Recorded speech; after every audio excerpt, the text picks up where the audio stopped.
Labas rytas, tie, kurie klauso Radio Centro. Taip, čia jūsų nuolankus tarnas.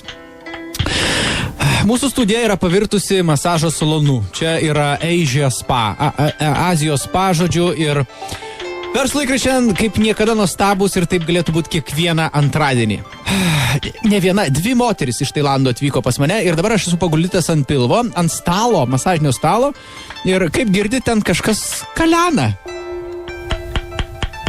Čia ne geniukas, čia žvitrios tailandietės rankos brauko mano stuburą, kažkokia tai mentelė, aš nelabai galiu tiesą to matyti, nes esu paglytas ant pilvuko, tai žodžiu, pamatysit jūs ir aš pats paskui per RCLT. Ir aš noriu pristatyti Moniką Markevičiūtę, kur yra rytų masažo namų Azijos spa vadovė, įkūrėja. Labas, Monika.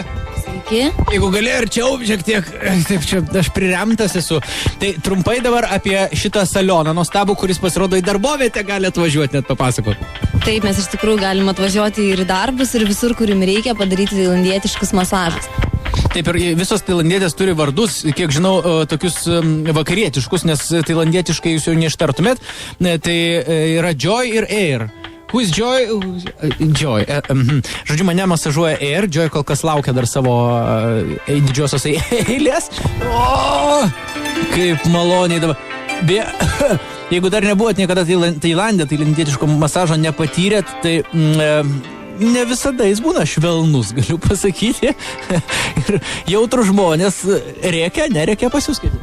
Riksmų dar negirdėjom, bet pakankamai stipriai daro iš tikrųjų masažas mūsų tailandietės. Ir dabar ką ten daro? Ten karšta dabar. Kas ten vyksta?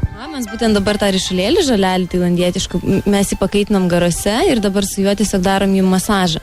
Jisai maloniai šildo, turėtumėt jaust gerą aromatą ir tiesiog tam tikrus nugaros taškus su juo iššildo, suaktyvina kraujotaką, atpalaiduoja raumenis. Oi.